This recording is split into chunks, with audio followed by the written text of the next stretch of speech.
Hello everyone, welcome to commerce enthusiast. I am Shweta Singh और आज की वीडियो में हम बात करेंगे प्रोड्यूसर्स इक्विलिब्रियम की। इस टॉपिक को समझने के लिए पहले कॉस्ट, रेवेन्यू और प्रोडक्शन तीनों टॉपिक आना चाहिए और ये टॉपिक पढ़ने के लिए आप मेरी पिछली वीडियो देख सकते हैं। वैसे ये टॉपिक बहुत ही ईजी है, तो देखते हैं अब इसे। हमने कंज्यूमर इक्विलिब्रियम पढ़ा था। कंज्यूमर इक्विलिब्रियम का मतलब एक ऐसी कंडीशन जहां पे कस्टमर सेटिस्फाइड हो जाए। हमने वहां पे आइसक्रीम का एग्जांपल लिया था, तो एक कस्टमर वहां पे इतनी आइसक्रीम खाता है, इतनी खाता है कि वो उससे सेटिस्फाइड हो जाता है, उसकी सेटिस्फेक्शन मैक्सिमम हो जाती है। ये होता है कंज्यूमर इक्विलिब्रियम। तो अब प्रोड्यूसर इक्विलिब्रियम क्या होता है? एक ऐसा पॉइंट, ऐसी कंडीशन जहां पे प्रोड्यूसर सेटिस्फाइड हो जाए, मतलब as the producer is earning maximum profit with minimum cost. ये ऐसी कंडीशन है जहां पे प्रोड्यूसर को सबसे ज्यादा प्रॉफिट हो जाए एट अ मिनिमम कॉस्ट। यहाँ ध्यान रखने वाली बात क्या है? It is known as state of rest. State of rest का मतलब ना प्रोड्यूसर उससे आगे जा रहा है ना उससे पीछे जा रहा है, कांस्टेंट है वो। So he does don't want to change the level of output. मतलब अगर वो 100 यूनिट बना रहा है, उतने में ही सेटिस्फाइड है, तो वो उससे ज्यादा प्रोडक्शन नहीं करेगा, ना ही उससे एक भी यूनिट कम प्रोड्यूस करेगा। So what is producer equilibrium? It is a condition at which the producer finds maximum level of satisfaction or earns maximum profit with minimum cost. Producer equilibrium calculate करने के लिए दो तरीके होते हैं। The first one is total revenue and total cost approach, यानी कि TR and TC approach. And the second one is marginal revenue and marginal cost approach, यानी कि एमआर एंड एमसी अप्रोच। तो पहले बात करते हैं हम यहाँ पे टीआर एंड टीसी अप्रोच की, यानी वो कंडीशन जहां पे हम टीआर और टीसी को देख के बता सकते हैं कि फर्म इक्विलिब्रियम है या नहीं और कहाँ पे है। तो शुरू करते हैं। A firm is equilibrium when, यहाँ पे दो कंडीशन है जहां पे ये दोनों ही पॉइंट सेटिस्फाई होंगी, यानी कि क्रॉस करेंगी या मैच करेंगी, मिल जाएंगी, वहां पे हमारा इक्विलिब्रियम हो जाएगा। फर्स्ट कंडीशन है distance between total revenue and total cost should be maximum, यानी टोटल रेवेन्यू और टोटल कॉस्ट का जो डिस्टेंस है बीच का, वो जब सबसे ज्यादा होगा जिस पॉइंट पे, वो होगा हमारा इक्विलिब्रियम पॉइंट।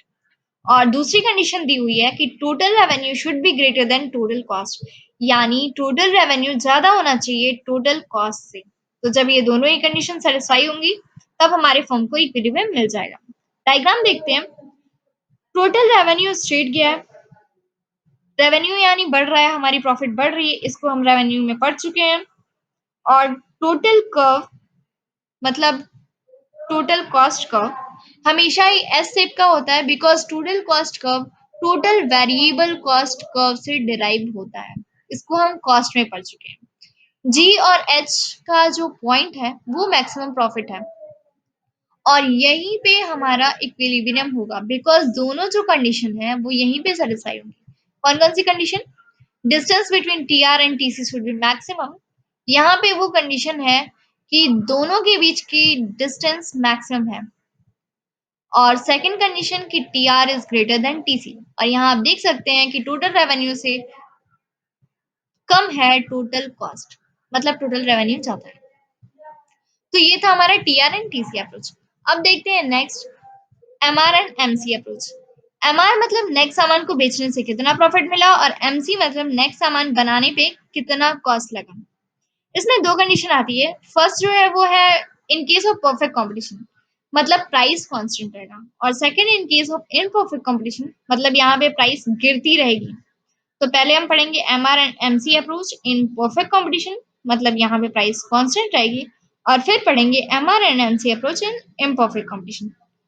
तो यहाँ पे दो कंडीशन है, दोनों कंडीशन के मिलने पर ही हमें इक्विलिब्रियम मिलेगा हमारे फॉर्म को। तो फर्स्ट कंडीशन है M R is equal to M C.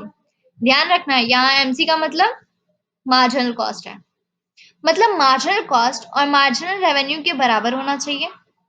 Second, M C must be rising, M C बढ़ते रहना चाहिए, मतलब जैसे ही हमने नेक्स्ट प्रोडक्शन किया, नेक्स्ट यूनिट बनाया, हमारा खर्चा यानी कि कॉस्ट बढ़ जानी चाहिए। इसे अब टेबल से समझते हैं, अच्छे से समझ में आएगा। पहले हमारी क्वांटिटी या आउटपुट जो है वो 1 2 3 4 5 है, प्रोडक्शन कर रहे हैं हम। फिर उसकी प्राइस कांस्टेंट है, क्योंकि हम यहाँ पे कांस्टेंट के बारे में ही पढ़ रहे हैं। तो यहाँ पे 12 प्राइस ली गई है। उसके बाद टोटल रेवेन्यू आएगा, आउटपुट को प्राइस से मल्टीप्लाई कर दो, 12 इंटू 1 तो 12, 12 इंटू 2 24, इंटू 3 तो 36। अब टोटल कॉस्ट हमने अपनी मर्जी से ले लिया, 13, 25, 34, 42, 54 एंड 68। अब निकालते हैं हम इसका मार्जिनल रेवेन्यू। तो मार्जिनल रेवेन्यू का फॉर्मूला हम रेवेन्यू में पढ़ चुके हैं, TRN - 1। पहले पे 12 यानी कि 12 रुपए खर्चा हो रहा था, तो ये हो गया हमारा 12। नेक्स्ट 12 से 24 हो गया, तो 24 - 12 इक्वल टू 12। फिर 36 - 24, फिर 48 - 36, 60 - 48 एंड 72 - 60, सब 12 होगा। और हमने रेवेन्यू के टाइम पे ये भी पढ़ा था कि प्राइस और मार्जिनल रेवेन्यू बराबर होते हैं इन केस ऑफ परफेक्ट कॉम्पिटिशन। तो ये हो गया हमारा 12। अब निकालते हैं मार्जिनल कॉस्ट। पहले पे है 13, नेक्स्ट 13 से 25 हो गई, तो कितनी बढ़ी 12। फिर 25 से 34 हो गई, तो कितनी बढ़ी 9। फिर 48 तो 9, फिर 12, फिर 14। अब प्रोड्यूसर को इक्विलिब्रियम कैसे मिलेगा ये देखते हैं। यहाँ पे हम बस मार्जिनल कॉस्ट और मार्जिनल रेवेन्यू को ही देखेंगे, बाकी को साइड में रख देते हैं।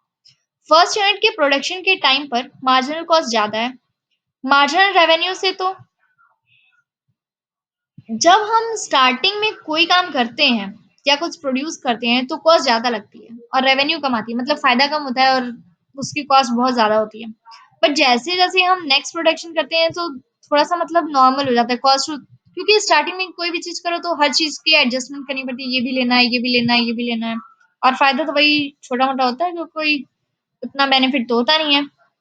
जब मार्केट में स्टेबिलिटी हो जाती है, लोग हमें जान जाते हैं, उसके बाद हमारे प्रोडक्ट को लेने लगते हैं। उससे पहले तो हमारा सामान एवं करके बिकता है। तो जब नेक्स्ट यूनिट प्रोड्यूस हुआ तो दोनों सेम हुए, जितनी कॉस्ट उतना रेवेन्यू, मतलब कि दोनों इक्वल 12। और हमारी कंडीशन क्या थी, मार्जिनल कॉस्ट मार्जिनल रेवेन्यू के बराबर होनी चाहिए। तो यहाँ पे पहली कंडीशन सेटिस्फाई हुई। अब नेक्स्ट कंडीशन क्या थी कि marginal cost must be rising, but यहाँ तो कॉस्ट कम हो रही है, सो यहाँ पे इक्विलिब्रियम तो होगा नहीं। अगर कॉस्ट बढ़ती है हमारी उसके बाद से तो इक्विलिब्रियम वही हो होता। बट हमारी कॉस्ट जो है वो गिर रही है, 12 के बाद 9 हो गई हमारी कॉस्ट, तो इसलिए यहाँ पे इक्विलिब्रियम नहीं होगा। अब नेक्स्ट देखते हैं, फिर जब थर्ड यूनिट प्रोड्यूस हुआ तो कॉस्ट कम हो गई और रेवेन्यू ज्यादा हो गई, हमारी प्रॉफिट बढ़ गई और कॉस्ट कम हो गई। जब यूनिट 5 का प्रोडक्शन हुआ तो एमआर और एमसी दोनों बराबर हैं, तो फर्स्ट कंडीशन फुलफिल हो रही है यहाँ पे फिर से, और यहाँ से फिर मार्जिनल कॉस्ट इंक्रीज भी कर रहा है। तो यहाँ यूनिट 5 पे दोनों ही कंडीशन सेटिस्फाई हो रही हैं हमारी, मतलब यहाँ पे इक्विलिब्रियम पॉइंट है। तो इसे हम डायग्राम से समझते हैं। अब A R is equal to M R, ये हो गया बिल्कुल straight parallel to x axis. अब एमसी का कर्व देखते हैं। जब स्टार्टिंग में प्रोडक्शन हो रहा था तो कॉस्ट ज्यादा थी, जैसे नेक्स्ट यूनिट का प्रोडक्शन किया कॉस्ट कम हुई और एमआर और एमसी इक्वल हुए। But according to condition second, MC is not rising, but equilibrium नहीं हुआ और मैंने नेक्स्ट यूनिट का प्रोडक्शन कर दिया। अब कॉस्ट और गिर गई, फिर प्रोडक्शन किया, फिर गिर गई कॉस्ट हमारी। फिर फिफ्थ यूनिट पे जब प्रोडक्शन किया तो कॉस्ट और रेवेन्यू हमारा सेम हो गया, मतलब जितनी कॉस्ट थी उतना ही हमें प्रॉफिट हो गया। और अब अगर हम इससे एक और ज्यादा यूनिट का प्रोडक्शन करते हैं तो इससे हमारी कॉस्ट और बढ़ जाएगी, यानी कि इस यूनिट के बाद मार्जिनल कॉस्ट बढ़ती है और यहाँ पे हमारा इक्विलिब्रियम के दोनों ही कंडीशन सेटिस्फाई हो रहे हैं, दोनों ही कंडीशन फुलफिल हो रही है। फर्स्ट कंडीशन क्या थी, एमसी एमआर के बराबर होनी चाहिए, तो यूनिट 5 पे एमसी और एमआर दोनों ही सेम है 12। और सेकंड कंडीशन है एमसी मस्ट बी राइजिंग, तो फिफ्थ यूनिट के बाद एमसी इंक्रीज हो रहा है, तो फिफ्थ यूनिट पे हमारा इक्विलिब्रियम बनेगा। यहाँ डायग्राम में A R M R line पे दो पॉइंट्स हैं आर और के, और आर पे हमारी कॉस्ट कम होगी और के पॉइंट पे हमारी कॉस्ट बढ़ रही है, और वहीं पे इक्विलिब्रियम पॉइंट एट पॉइंट के। अब बात करते हैं हम इम्परफेक्ट कंपटीशन की, मतलब M R and M C approach under imperfect competition. Imperfect competition मतलब एक ऐसा मार्केट जहां पे प्राइस कॉन्टिन्यूसली गिरता जा रहा है, और जब प्राइस कम होगा तो मार्जिनल रेवेन्यू भी कम होगा। So in case of imperfect market, price and marginal revenue continuously decreases, price भी कम होगी और मार्जिनल रेवेन्यू भी कम होगा। तो यहाँ पे भी दोनों कंडीशन सेम है, और ये दोनों ही कंडीशन जहां पे फुलफिल होंगी वहीं पे हमारा इक्विलिब्रियम होगा। MR and MC and MC must be rising। बस दोनों में डिफरेंस इतना है कि वहां पे परफेक्ट कंपटीशन था और यहाँ पे हमारा इम्परफेक्ट कंपटीशन है। अब डायग्राम देखते हैं इसका।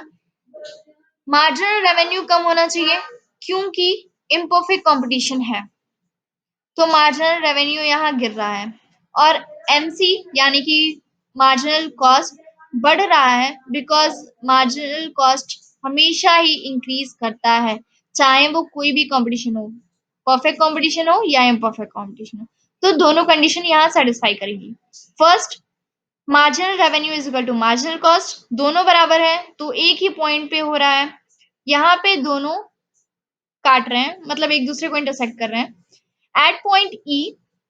अब नेक्स्ट कंडीशन है MC must be rising, MC बढ़ना चाहिए।